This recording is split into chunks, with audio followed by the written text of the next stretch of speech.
Quero saudar mais uma vez a todos com a paz do Senhor. Irmãos, o texto ora lido é bastante conhecido e nós já tivemos oportunidade algumas vezes de nos debruçar sobre esse texto. E cada vez que nós olhamos nesse texto, encontramos alguma direção nova, alguma orientação nova, e cabe-nos sempre compartilhar com os irmãos, embora seja bastante conhecido. É o período de Eliseu. Nessa altura, o Elias já tinha sido recebido os seus com uns cavaleiros e carros de fogo que levaram a Elias. O Eliseu é um profeta que faz parte, ou fazia parte, da escola de Elias, e este foi o escolhido por Elias, ou melhor, por Deus, para que ele pudesse assumir a responsabilidade do ministério de Elias. O ministério de Elias é bastante impactante, embora a sua história não terá ou não será bastante conhecida, mas o seu ministério é bastante impactante.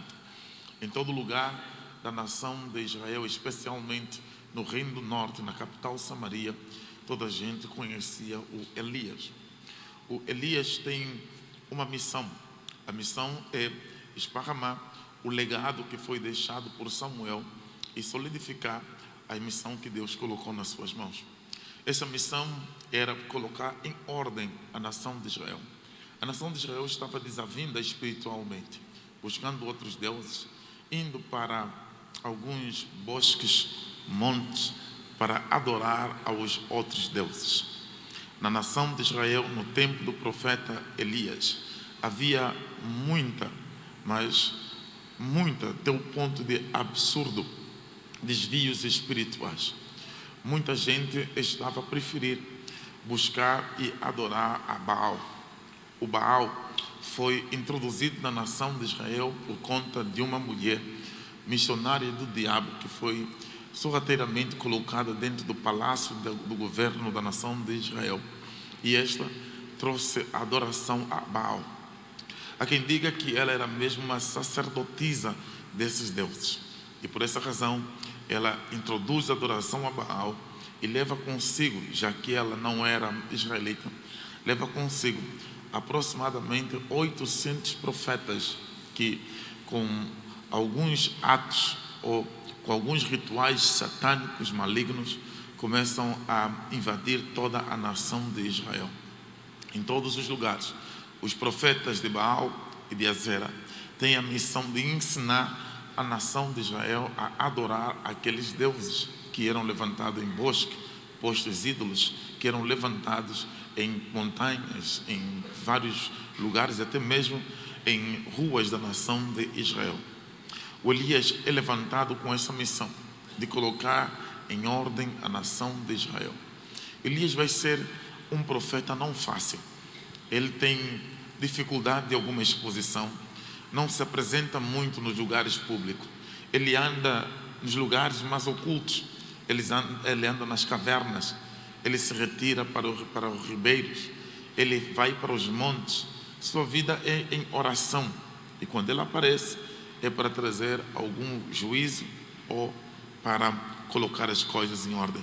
E a Bíblia Sagrada diz que na sua última ação, a Bíblia mostra que ele vai convocar o rei Acabe e vai dizer para o rei Acabe que era o fim daquela idolatria que havia na nação de Israel, e diz para ele: convoca todos os profetas que a sua esposa trouxe aqui para dentro da nação de Israel, e vamos ver quem é Deus em Israel. Saberemos se existe Deus ou se existe Baal. A Bíblia Sagrada diz que ele marcou o endereço no Monte Carmelo. A Bíblia diz que ele marcou a hora, 5 horas da manhã. E a Bíblia diz que ele também convocou todo o povo para que estivesse presente. O povo, porque o alvo dos desvios era um povo. E a Bíblia Sagrada diz que na hora marcada, no dia marcado, tem uma tribuna de honra. Nessa tribuna de honra está sentado o rei Acabe. E o rei Acabe estava a assistir tudo o que estava a acontecer. A senhora Jezabel não estava naquele dia. E a Bíblia Sagrada diz que naquele momento, o Elias, responsável daquela cruzada, orienta aos profetas de Baal que começassem o serviço. O Elias disse para eles: eu não me importo de perder logo a primeira. Sejam vocês primeiro a mostrar que o Baal é Deus em Israel, que quem manda, que quem ordena, que milagres acontecem por causa de Baal. Mostram-nos que Baal está vivo. As Sagradas Letras dizem que quando eles começaram a invocar o Deus deles, havia um silêncio absoluto, um silêncio de temer. Não havia nenhuma manifestação visível de algum ser divino. E a Bíblia diz que a hora estava a se aproximar às 12. Quando estava a se aproximar às 12, vendo o Eliseu, ou melhor, o Elias, que nada tinha acontecido, o Elias então provoca eles e vai dizer: talvez o vosso Deus esteja a dormir. Quem sabe é melhor, quem sabe seja melhor que vocês comecem a acordá-lo, tirem do lugar aonde ele estiver. A Bíblia diz que quando eles ouvem isso, sentem-se com muito maior vontade de provar e começam a alejar-se. O Elias começa a rir deles, e quando são 12 horas, o Elias disse: para, não precisa se alejar. O nosso Deus não precisa disso. Deixa agora eu invocar Deus. Em poucos minutos, a Bíblia diz que o Elias coloca em ordem o altar. Na verdade, aquele ato era simbólico. É para isso que ele foi levantado, para colocar em ordem o altar na nação de Israel. Quando ele coloca em ordem o altar na nação de Israel, ele vai fazer somente uma oração, que em pouco menos de 1 minuto, ele vai olhar para os céus e vai dizer: Deus de Abraão, Deus de Isaac, Deus de Jacó, mostra para eles que tu sempre estiveste conosco e que por tuas mãos eu cheguei até aqui e encerrei esses céus. Quando o Eliseu acabou, melhor, Elias acabou de orar, um fogo desceu dos céus e acabou por remover toda a água que havia naquele lugar, queimou toda a palha que havia naquele lugar. E a Bíblia Sagrada diz que não foi Elias que gritou, o povo em uníssono todos gritaram: só o Senhor é Deus em Israel. Não existe um outro Deus. Estava estabelecido. E enquanto eu conto essa história, o Espírito Santo me impulsiona aqui para te dizer que esta manifestação também chegará na sua casa. É bem verdade que alguns de vocês estão a sofrer algum desafio. Tem deuses que querem provar que são um Deus na sua casa, na sua família. Tem Deus da sua tribo que quer provar que é Deus na sua casa. Tem Deus da sua família que quer provar que é Deus na sua casa. Eu estou a falar Deus com D minúsculo. Tem forças espirituais que querem provar que eles é que mandam. Esta é uma manhã poderosa. Ela foi convocada como de libertação. E eu vim lhe dizer no nome do Senhor Jesus Cristo, ainda dentro desta semana, eu tomo autoridade para dizer que o Senhor vai provar que Ele é Deus na sua casa. Essa força maligna vai cair por terra. Essa resistência espiritual vai ser destruída. Essa porta que se encerra vai ser arrancada. Esse espírito que tem que patronizar na família vai sair no nome do Senhor Jesus Cristo. Esse costume que quer entronizar dentro desta casa será quebrado. Altares familiares do maligno serão destruídos. Padrões familiares serão quebrados para a glória do nome do Senhor Jesus Cristo. O nome do Senhor será louvado e engrandecido na sua casa. Com toda certeza haverá voz que dirá: nesta família só o Senhor é Deus. Se você pode glorificar o nome do Senhor, oh, glórias a Deus. A nação de Israel volta à adoração a Deus, compreende que é Deus, só o Senhor é Deus. Não existe outro Deus na nação de Israel. É o Senhor dos exércitos. A partir daquele momento, a Bíblia Sagrada diz que Elias ordena o juízo aos profetas de Baal.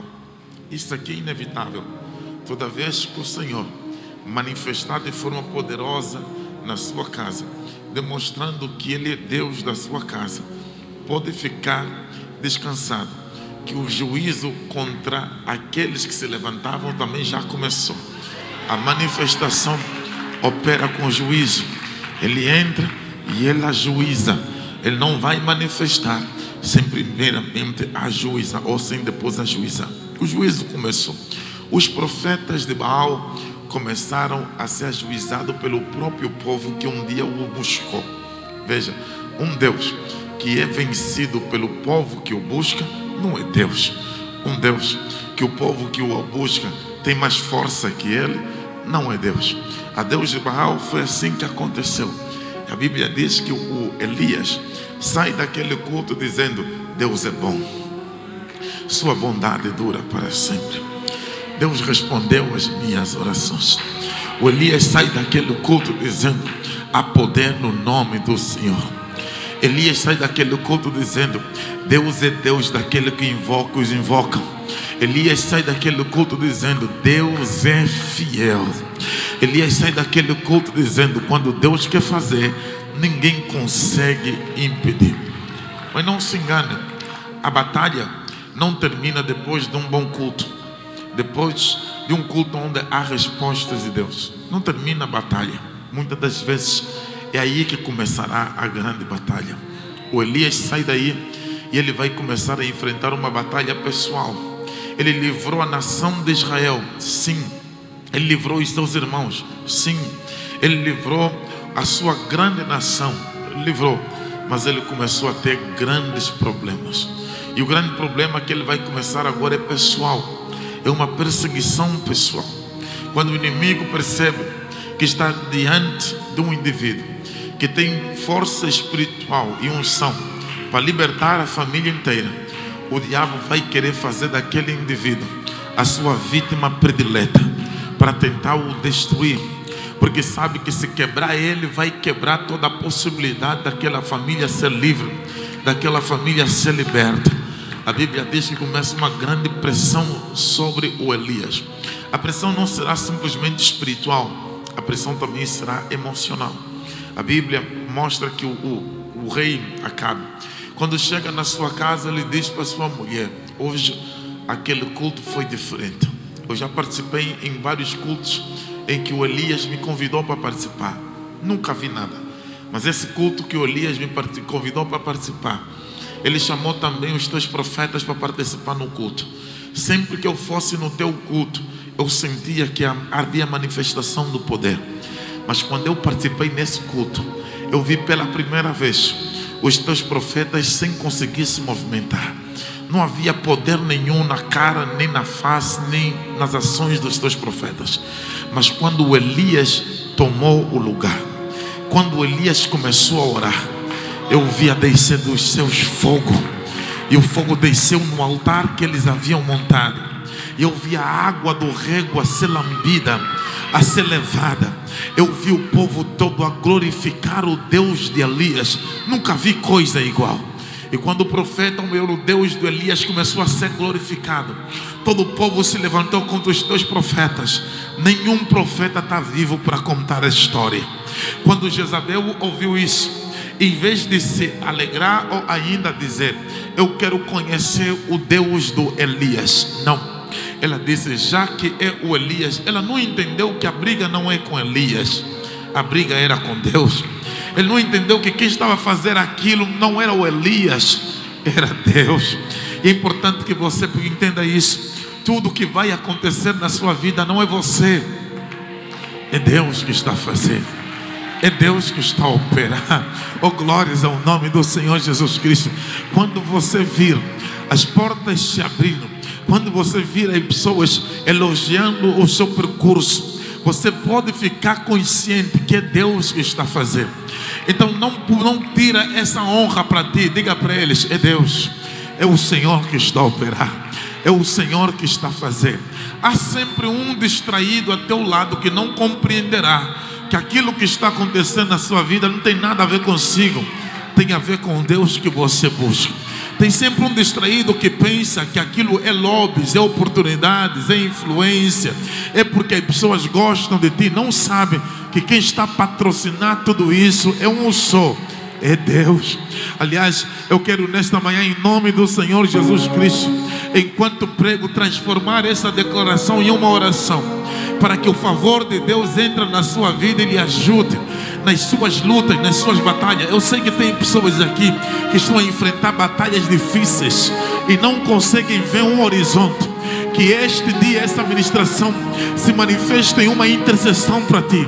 Que nos próximos dias, para a glória do nome do Senhor Jesus Cristo, você possa ver a mão poderosa de Deus agindo a seu respeito, lhe facilitando, lhe favorecendo, para a glória do nome do Senhor Jesus Cristo.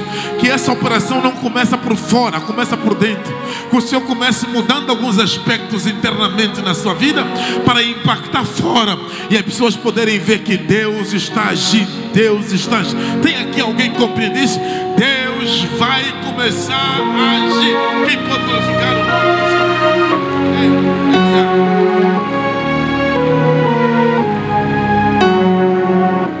Então, a Jezabel e o seu grupo agora têm como referência o Elias. E a Bíblia Sagrada diz que eles agora querem matar o Elias. Ali a Bíblia diz que ela diz que este homem vai enfrentar as mesmas situações que enfrentou os profetas de Baal. Ora, quem ajuizou foi Deus. Mas o Elias vai ouvir isso. O Elias é humano. O Elias tem coração como nós. Tem sangue a correr na veia como nós.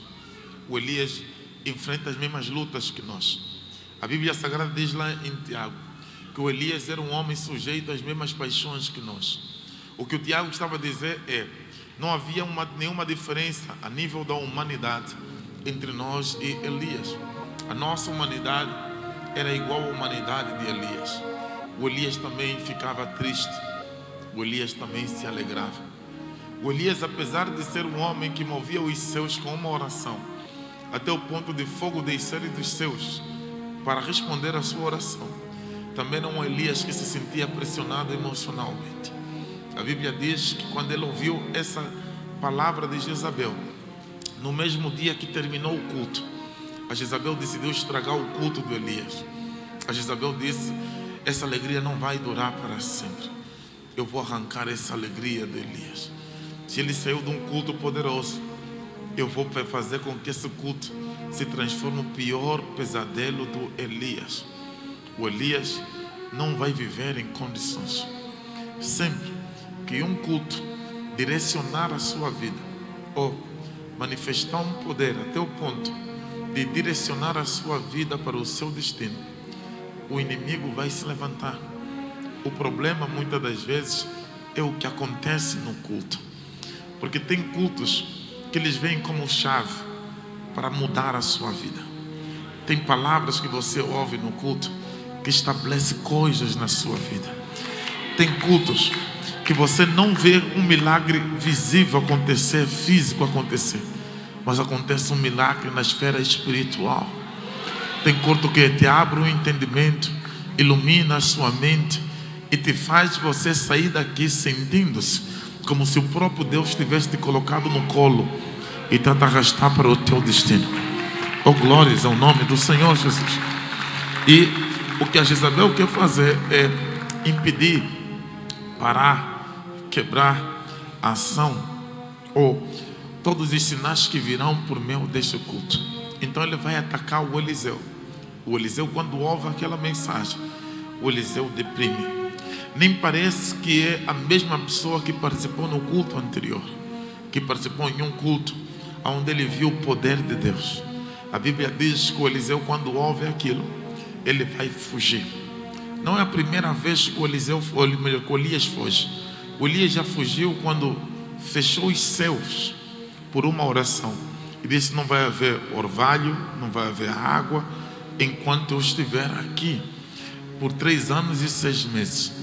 A Bíblia diz que nessa altura foi Deus que visitou a ele e disse para ele: sai, vai-se embora, fuja, porque vão te matar.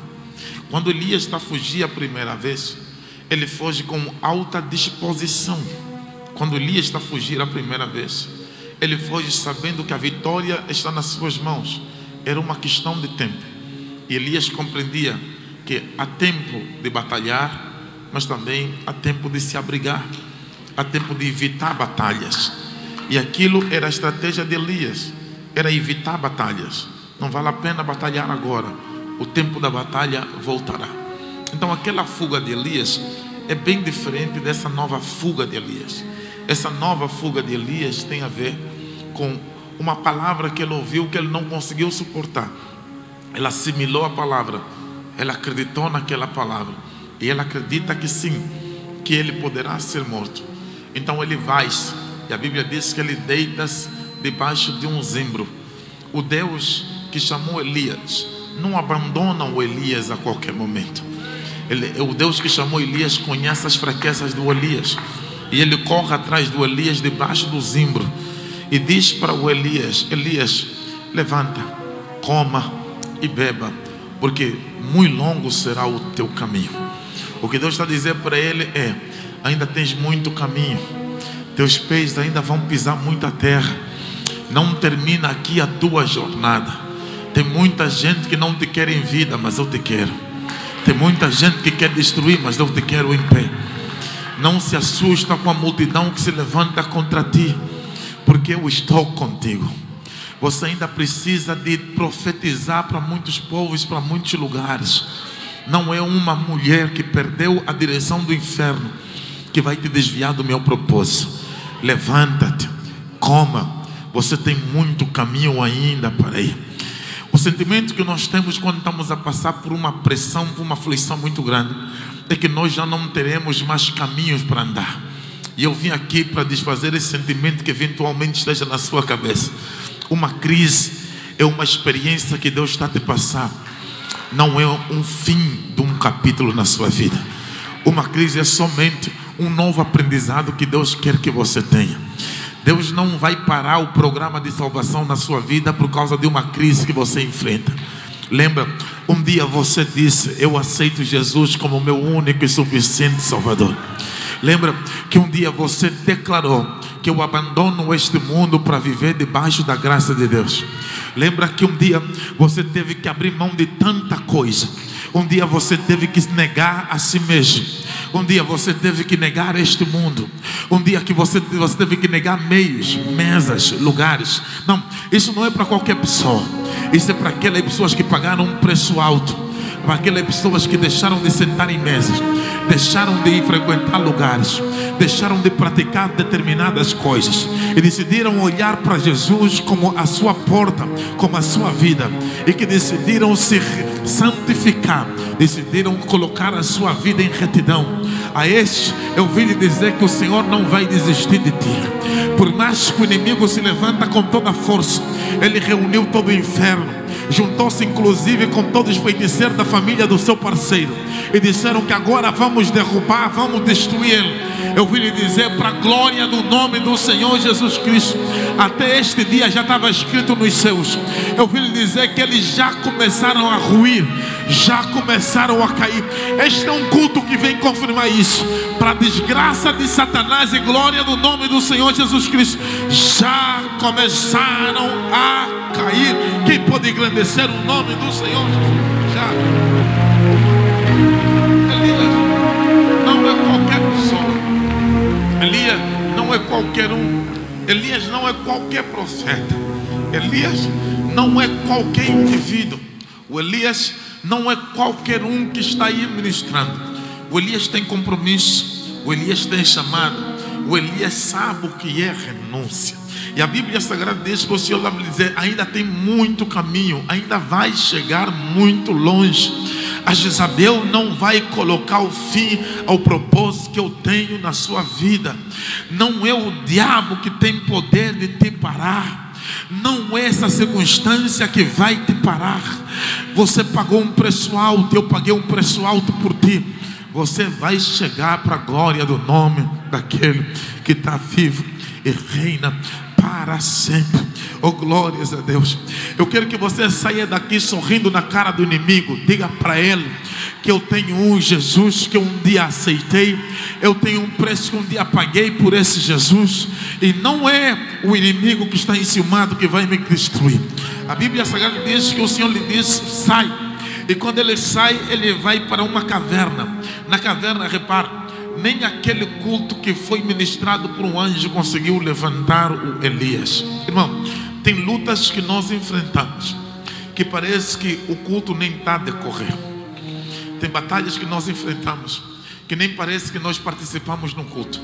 Da mesma forma que entramos num culto, é da mesma forma que saímos do culto. Nós viemos com uma expectativa, mas saímos como se Deus não tivesse falado conosco. Porque nós queremos ver o pregador a subir no altar e ministrar alguma coisa relacionada à nossa vida.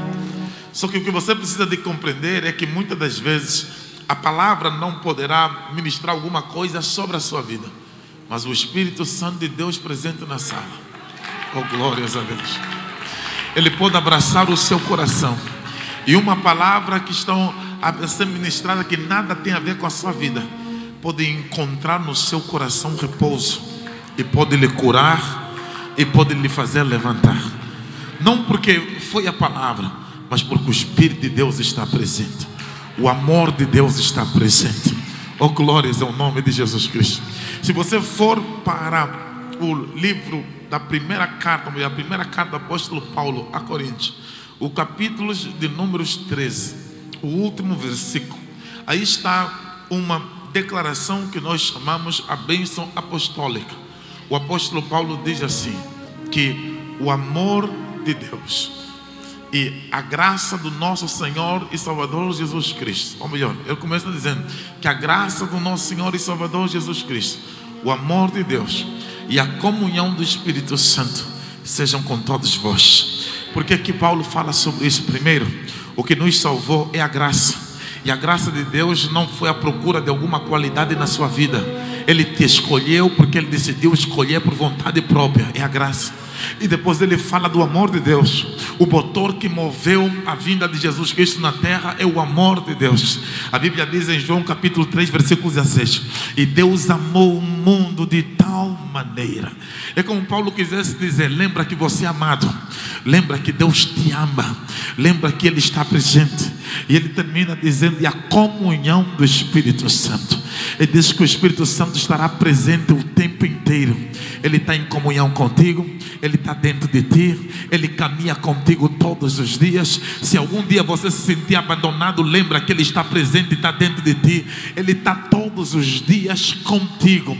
Teu pai, tua mãe, teu marido, tua mulher pode não estar contigo todos os dias, mas o Espírito Santo de Deus, Ele está presente, Ele está presente. Mesmo nos dias que você está sozinho, trancado num quarto, não quer sair, não quer ver ninguém, o Espírito Santo está presente no teu quarto. Mesmo quando você está zangado, decepcionado com toda a gente, e até com as pessoas que mais deviam te prestar atenção e não prestaram atenção, o Espírito Santo está presente. Escuta isso, o mundo todo pode te decepcionar, mas Deus, por meio do Espírito Santo, jamais, eu vou repetir, jamais, Ele cura, Ele liberta, Ele levanta, Ele transforma, Ele orienta, Ele dá visão, Ele direciona, Ele é o GPS. E eu quero profetizar para alguém que está aqui, que não está vendo algum horizonte na sua vida, o Espírito Santo vai lhe direcionar. Olha, a Bíblia diz que o Deus aparece para o Elias e diz para ele, sai dessa caverna. E quando o Senhor vai lhe dizer sair dessa caverna, foi com várias manifestações. A Bíblia diz que nesse culto houve tudo. Nesse culto houve terremoto, nesse culto houve fogo, nesse culto houve vento forte.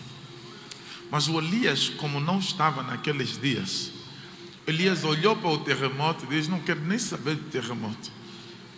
Elias olhou para o vento forte e não quero nem saber do vento forte. Elias olhou para aquilo é teofania, né? O Senhor usa elementos naturais para poder se manifestar. Só que a Bíblia diz que quando o Senhor usou para se manifestar, o Elias saiu e disse, Deus não está aqui. Irmãos, requer muita intimidade com Deus para você entender que movimento não é presença de Deus. Para você entender que nem sempre gritaria tem Deus. Porque às vezes você pensa que é no oba-oba que está Deus. No terremoto, Elias saiu e disse: Deus não está aqui. Eu conheço Deus. E no vento forte, Deus não está aqui. Eu conheço Deus. E no fogo, Deus não está. E quando o Senhor apareceu com uma brisa suave, ele disse: agora Deus está. E Deus aparece e pergunta para ele: Elias, o que fazes aqui? Resposta de Elias: eu tenho sido zeloso em extremo, porque os filhos dos profetas quebraram os teus altares, se corromperam. Sou eu que fiquei. Só que nessa altura que o Elias está a dizer que ele é o único que ficou,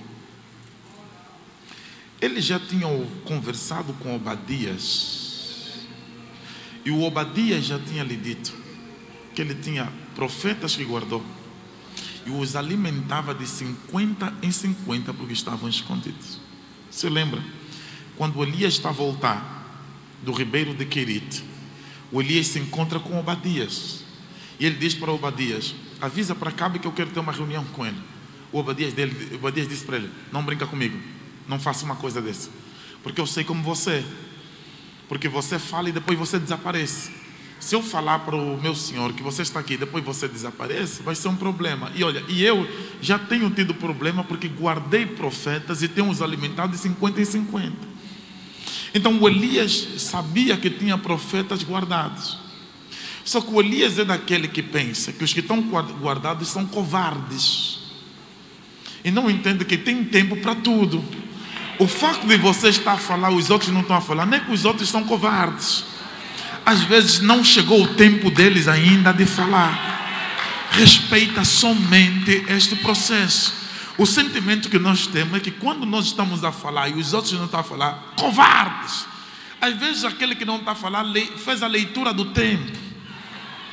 Falar antes do tempo vão me matar. É melhor eu me calar e deixar quem está no tempo dele falar, porque este que está no tempo dele tem autoridade e é protegido por causa do tempo em que ele está. Então aquilo que ele falar não vai lhe causar danos, porque tem uma graça sobre a vida dele.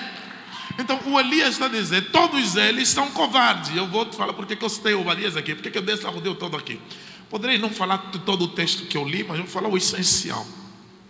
Então o que o Senhor vai dizer para ele? Tá bem, mas eu ainda deixei ficar 7.000, os joelhos que não se dobraram. Entre esses 7.000, preste bem atenção nisso, está alguns que esse mesmo Obadias vinha guardando e vinha alimentando e vinha dando de comer. Porque eu posso não estar a falar, mas estou a dar de comer muita gente. E a missão é essa. Está a perceber? A missão não é simplesmente com o profeta Elias que está a pregar, mas também a missão é com o Obadias que está a guardar os profetas para não morrerem diante da espada do Acabe. Só que Elias não entendeu isso. Anyway, o Senhor disse para Elias: então vamos fazer o seguinte, eu preciso te dizer que eu tenho um projeto novo e esse projeto você não vai estar em condições de fazer. Eu quero somente que você unge algumas pessoas. Eu quero que você unja a Eliseu e você unge a Azael, porque Eliseu vai ficar no seu lugar, né? Então eu quero que você unge essas 3 pessoas e depois você poderá ir-se embora. A Bíblia Sagrada diz que ele vai ungir o profeta Eliseu para ficar profeta no seu lugar. Só que ele encontra um profeta que está com muita vontade, né? Ele está com desejo de crescer num nível que ele diz o seguinte: palavras minhas, tá? Eu sou o primogênito dos teus filhos. E na qualidade de primogênito dos teus filhos, isso é minha, não procure isso na Bíblia, essa palavra é minha. Eu quero a porção dobrada do teu espírito. Porque todo primogênito, você sabe, que ele tinha a porção dobrada da herança paternal. Ora, quando Eliseu está a se posicionar assim, me faz olhar para o tema de primogênito. Eu quero porção dobrada do seu espírito. O Elias disse para ele: bom, conceder porção dobrada do espírito não é minha unção, né? Não é minha chamada. Isso aqui é responsabilidade de Deus. Mas, como eu conheço Deus, vamos fazer o seguinte: se você me vir subir, né, vai ser feito aquilo que você quiser. É só você prestar atenção e me vir subir. O Eliseu vai se apegar ao Elias, vai andar com Elias de um lado para o outro. E a Bíblia Sagrada diz: o Elias vai ser levado em um carro de fogo para ter aos seus. Glória a Deus nas alturas, paz na terra e boa vontade para com os homens. O Eliseu vê a capa do Elias a descer, e eu não quero me meter muito aqui. Eliseu pega na capa de Elias e abre o rio e vai andando. Então, agora, nós temos o Eliseu que está a administrar a escola de profeta do Elias e tem a mesma missão que recebeu o Elias. E o Eliseu então vai receber a visita de uma mulher que vai ter com ele por causa de um problema que está a viver em casa. A Bíblia diz que essa mulher era dos discípulos dos profetas, o que nós compreendemos aqui, que fazia parte, eventualmente o marido dela fazia parte da escola de profetas. Essa mulher pertencia, ou melhor, o seu marido pertencia a essa escola. E a Bíblia diz que ela vai e ela diz: o meu marido, que é teu servo, ele morreu, né? E você sabe que ele temia ao Senhor. E chegado o credor para levar os meus 2 filhos e lhes serem escravos. Primeira coisa que me chama a atenção nessa mulher é que o credor está na porta. Ela podia não abrir a porta, como muita gente que é cobrada da dívida faz, né? Finge que não está, diga que ninguém faça barulho em casa. A pessoa fica aí batendo a porta e não abre a porta, como se nada tivesse acontecido. E enquanto as portas estiverem fechadas, ela entrava dentro de um processo, né, de depressão. Porque você tem gente a bater a porta, tem filhos, precisa dar resposta e você não tem como dar resposta. Dói para qualquer pai ou mãe de ver os filhos a morrerem de fome e ainda com dívida, né? Então ela podia se deprimir. Ela poderia ainda abrir a porta e dar mais uma desculpa, né? Dizer: olha, hoje não tenho, mas amanhã, quem sabe eu vou ter, né? Porque muita gente faz isso, mesmo sabendo que amanhã não vai ter. Mesmo assim ele diz: hoje eu não tenho, amanhã eu posso ter e eu posso pagar. E ele faria aí alguma confusão, mas ia embora para tentar voltar no dia seguinte. Essa mulher não aceitou, primeiro, ficar atrás daquela porta, muito menos permitiu-se que a pressão da vida a trancasse dentro de casa e levasse ela em depressão. Ela passou por ele na porta como se tivesse autoridade, dizendo que você não me intimida, eu vou sair daqui e eu vou resolver o problema. Deixou-lhe na porta e foi ter com o profeta Eliseu. E quando chegou no profeta Eliseu, disse: eu deixei o cobrador de dívidas na minha porta e eu cheguei aqui para te dizer que você sabe muito bem que quem era o meu marido, e você sabe que o meu marido temia o Senhor. Meu marido não era qualquer pessoa, o meu marido temia ao Senhor. Eis aqui a questão. O que eu passo a dizer agora, você não vai encontrar nos textos sagrados. Eu preciso te dizer com franqueza. Mas estudiosos apontam que o marido dessa mulher era o Obadias. Então, quando ela chegou até ao profeta Eliseu, está a dizer para o profeta Eliseu: o meu marido fez dívida porque guardava profeta, alimentava profeta. Ele foi buscar dinheiro emprestado, não para gastar com a casa, não para gastar com os seus prazeres. Ele foi buscar dinheiro para investir na obra e guardar profetas. Os profetas que existem hoje na tua escola estão em vida porque o meu marido os sustentou enquanto ele estava em vida.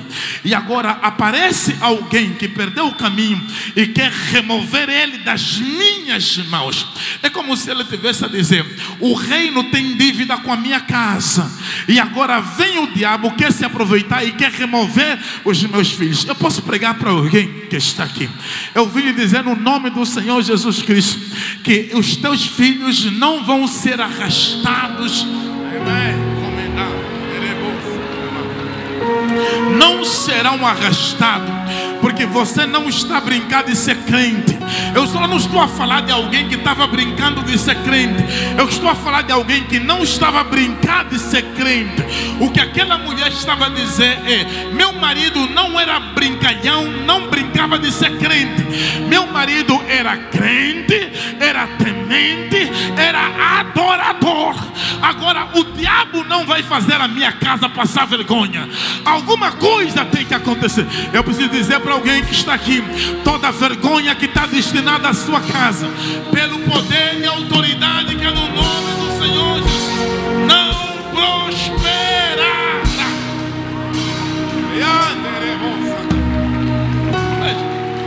E você sabe quem ele é. A Bíblia diz, presta atenção, eu amo isso. A Bíblia diz que o profeta pergunta: o que é que eu vou fazer? Veja o que o profeta pergunta: o que é que eu vou fazer? Irmãos, não é fraqueza você admitir que não sabe. Ele é profeta, mas não sabe. Às vezes já tive algumas vezes com gente que vem e pergunta: pastor, não está vendo nada no Espírito? Não. Se não estou, não estou. Quando estou a ver, estou. Não. Porque uma pessoa inexperiente que quer aparecer vê o que não viu. Não, eu estou a ver, não está a ver nada. Se não está a ver, não está a ver. Se não sabe, não sabe. E o Elias, o Eliseu, o que eu vou fazer? O Eliseu não sabia o que havia de fazer. Irmão, é normal que você não saiba o que você vai fazer. Tem problemas na vida que não vai te dar a chave para a resolução do problema. Eu não sei o que vou fazer. Mas quando existe humildade para assumir que eu não sei o que vou fazer, vem luz de Deus para te mostrar o que você vai fazer. Oh, glórias a Deus.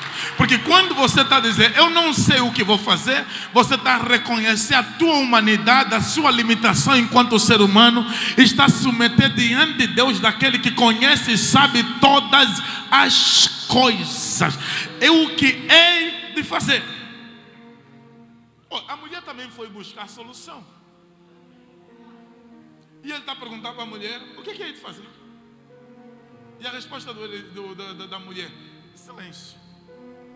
Eu já te disse, meu marido não é qualquer um. O credor está na porta. Agora, eu só saio daqui com uma resposta. Só que o Eliseu me mostra que muitas vezes você vai querer que te dê um dinheiro, mas não te darão um dinheiro. O Eliseu disse: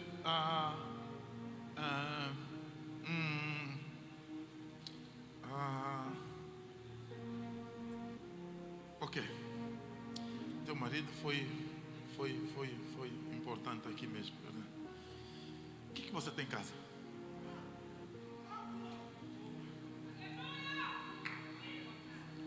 Eu tenho para mim que quando a mulher diz que eu não tenho nada senão uma botija de azeite, o que ela quis passar para o Eliseu é: a minha vida está tão dura que até o que eu tenho não vale nada. Ela não apresentou para Eliseu que aquilo que ela tem era como se valesse alguma coisa. Ela quis mostrar para Eliseu que a casa não tem nada e até o que tem é nada. Só que o Eliseu vai usar até aquilo que ela está chamando de nada. Ela diz: é isso que você chamou de nada. Não tenho nada senão uma botija de azeite. Irmão, escuta isso. O problema é visão.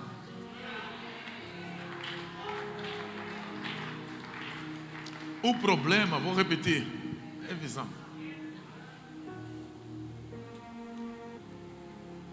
Tem pessoas que parece que Deus os configurou para ver,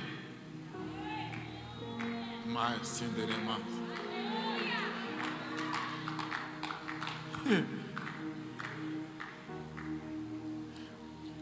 pessoas que parece que Deus os configurou mesmo para resolver problemas. Você lhe apresenta problema, ele vê solução no meio do problema. O que a mulher estava a apresentar para Eliseu na ótica dela era um problema. Mas quando Eliseu recebeu o problema, diz: a solução está aqui. Agora vai. Só que a proposta do Eliseu é mais absurda e maluca do que a justificação da mulher. Porque a proposta do Eliseu é: vai procurar vasilhas vazias e não poucas.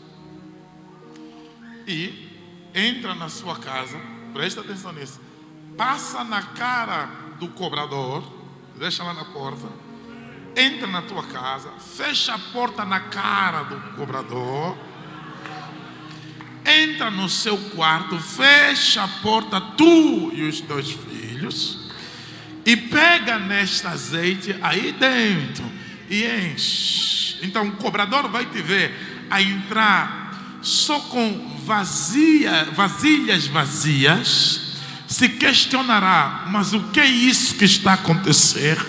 Mas depois ele vai ver que o que entrou vazio está a sair cheio, está sendo comercializado, está a voltar em recursos, está a haver movimento dentro da casa, a condição da casa está a ser mudada, está a ser transformada, não precisou de muita coisa, simplesmente vasilhas vazias. Eu posso pregar conforme eu sinto. Vasilhas vazias. Eu posso pregar conforme eu sinto. Vasilhas vazias. O que entrou não era vasilha cheia, o que entrou é vasilhas vazias. Mas quando saiu, eram vasilhas cheias. E aqui está a questão: vasilha vazia não vale nada, mas a vasilha quando está cheia, eu preciso dizer isso para alguém. Tem muita gente que te conheceu quando você era vasilha vazia, não valia nada, mas não compreendeu o processo que aconteceu dentro da igreja. Dentro da igreja, a vasilha que era vazia se encheu. Agora esta vasilha que era vazia, que não valia nada, agora está cheia, está pronto para dar resultado. Posso pregar para alguma pessoa, mas que está aqui, não importa se você era a pessoa mais fraca da família, depois dessa vasilha fica cheia, se prepara, porque vai ter resultado. A vasilha está cheia.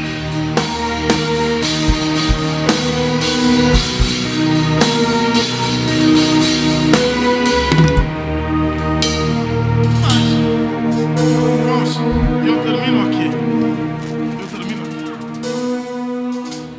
Mas o profeta Eliseu terá dito para ela: não pede poucas, pede muitas. E se você olhar para o texto, ele diz assim, então ele disse: vai. E este aqui normalmente é um conselho que nós não queremos ouvir quando estamos na necessidade, né? Quando nós estamos apertados, nós queremos que a pessoa diz: fica aqui, vou resolver a questão. Mas o Eliseu disse: vai, volta conforme você veio, não precisas levar nada, vai, porque a unção do teu marido está mesmo dentro da tua casa. A unção está dentro do teu quarto, lá onde você dormia com ele é onde está a unção.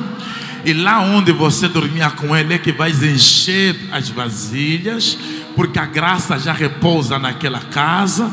Só precisa de uma ação, de alguém se levantar. Eu preciso de dizer isso para quem despachar, está aqui entalado na minha garganta. A graça e a unção já está na tua casa. Vou reiterar isso, já está lá. Simplesmente haja debaixo desta unção. Vai e pede emprestadas vasilhas a todos os teus vizinhos, vasilhas vazias, não poucas. Isto aqui é importante, né? Que veja, o azeite é teu, mas a vasilha não é tua. Porque para você não engrandecer o seu coração pensando que tudo é teu, não. As vasilhas são emprestadas, não se esqueça disso, tenha responsabilidade com elas. E você vai encher ela, veja, fecha a porta sobre ti, sobre os teus filhos, e deita o teu azeite em todas aquelas vasilhas e põe a parte a que tiver cheia. O Eliseu não disse, o azeite vai se multiplicar. Não. O Eliseu não disse que vai ter muito azeite. Não, Deus só disse, vai pedir muitas vasilhas, enche. As que tiverem cheias, coloca de parte. Porque não dá para misturar vazio e cheio. Não. O cheio coloca de parte e depois o vazio vem no processo para encher. Porque quando o vazio está no meio do cheio, ele se acha cheio. E quando ele se acha cheio, ele se acha capaz. E quando se acha capaz, começa a fazer algumas besteiras. É por essa razão que tem gente que nunca foi cheio e acha que tem chamado. Chamado não é para gente vazia, é para gente cheia. Porque ele, como está ao lado de gente cheia, então ele acha que ele também é cheio. Porque quer acreditar que o facto de você estar ao lado de gente que também está cheio, você também passou pelo processo. Não se enche, não se enche porque você está ao lado de gente cheia. Se enche porque você passou pelo processo. E depois de passar pelo processo, é o processo que te enche. Eu posso pregar conforme eu estou a sentir, né? Eu vou ter que entregar todo o recado. Você pode ter uma graça de Deus, mas para ser cheio, tem que passar pelo processo. Nunca vi um cheio sem que tenha passado por um processo apertado, por um processo estreito, não por um processo largo, não.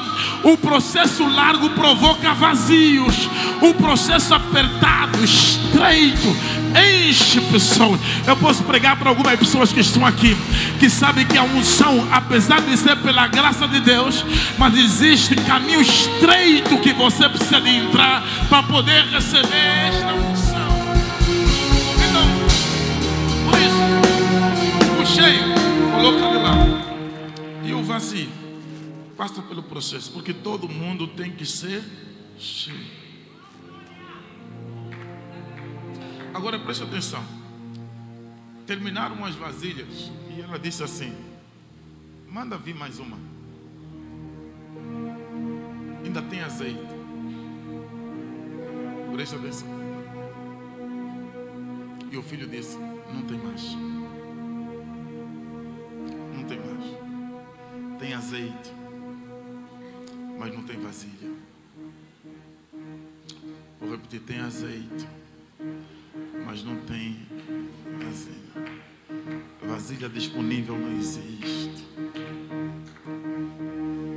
Eu ouvi quando Jesus Cristo disse: muitos são chamados, mas poucos são escolhidos. Ainda tem muito azeite para derramar. Deus está à procura de vasos que estejam disponíveis, porque ainda tem muito azeite para derramar. Mas tem vasilhas que estão mais preocupadas com as coisas do dia a dia.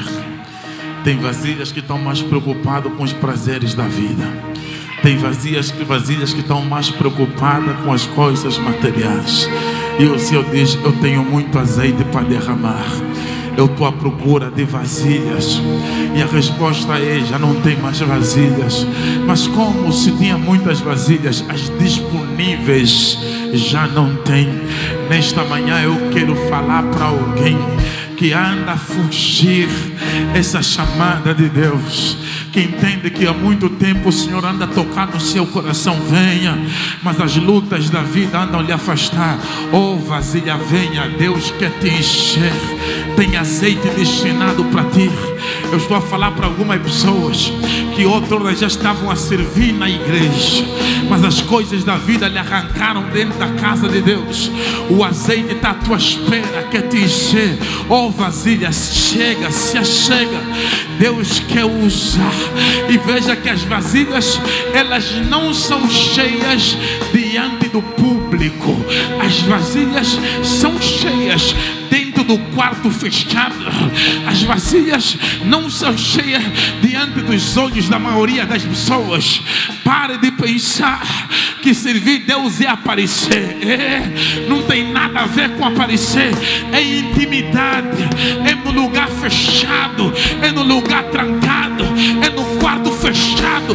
Deus quer encher e Ele não enche no público. Eu sei que tem gente que está aqui e é tomado pela unção do Espírito, mas a verdadeira unção que você recebe é quando você está trancado no teu quarto e Deus decide te visitar e encher essa vasilha.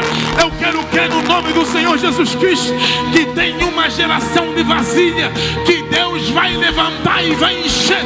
Quem pode glorificar o nome do Senhor?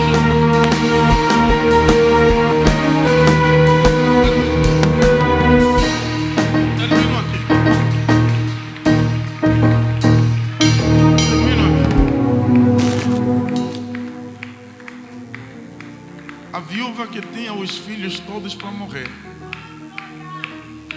que o cobrador já estava na porta. Algum dia você já viveu essa experiência do cobrador estar na porta? Nunca viveste essa experiência do cobrador estar na porta? Alguns que já viveram vão fingir que nunca viveram. Mas presta atenção, não é vergonhoso. É a experiência e a prova de como Deus foi bom consigo. Ter cobrador na porta. Você tem vergonha por causa dos vizinhos. Você tem vergonha por causa dos filhos. Você se sente um fracassado porque não conseguiu vencer. Porque o cobrador está na porta. Alguns de vocês nunca tiveram um cobrador físico na porta, mas já tiveram cobradores espirituais na porta. O cobrador na porta é aquele quando você está diante da sua vida e percebe que você não tem nada e não existe experiência de querer conquistar alguma coisa. O cobrador espiritual é quando você olha para a tua casa, para a sua família e percebe que todos estão na mesma condição que você está, que ninguém consegue desenvolver. Cobradores espirituais é quando você olha para a tua casa e percebe que existe uma clara maldição dentro de casa. E todas as pessoas repetem o mesmo processo. Parece que tem um padrão que todo mundo repete o mesmo processo.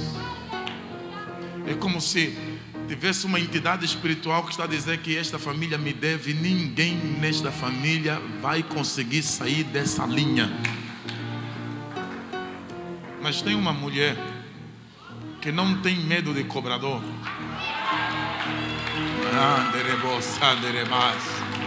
Oh, glória a Deus. Porque ela sabe que tem relacionamento com Deus. E passa na frente do cobrador e diz: meus filhos não vão ficar nisso. Minha família não vai ficar nisso. Você não vai carregar aquilo que nos pertence. Nós vamos sair dessa condição para a glória do nome do Senhor Jesus Cristo. E ainda vamos viver o melhor que está destinado para nós. Esta é uma manhã também de quebra de qualquer limite que foi colocado, especialmente na vida de primogênitos. Aquela mulher estava a receber cobrança, não somente dos seus filhos, até do seu primogênito. Seu primogênito não vai ter herança dobrada, porque não tem nada nada para receber. Mas nesta manhã, em o nome do Senhor Jesus Cristo, nós viemos dizer a esses cobradores espirituais que querem cobrar aos primogênitos: hoje, em nome do Senhor Jesus, a dívida foi paga na cruz do Calvário, o sangue foi derramado, a cédula foi riscada, não deve nada para a glória do nome do Senhor Jesus Cristo. Ei, qualquer peso, qualquer julgamento, qualquer decreto que está sobre a vida de qualquer primogênito que se encontra aqui nesta manhã, em o nome do Senhor Jesus Cristo, nós queremos dizer que essa dívida já foi paga em nome do Senhor Jesus Cristo.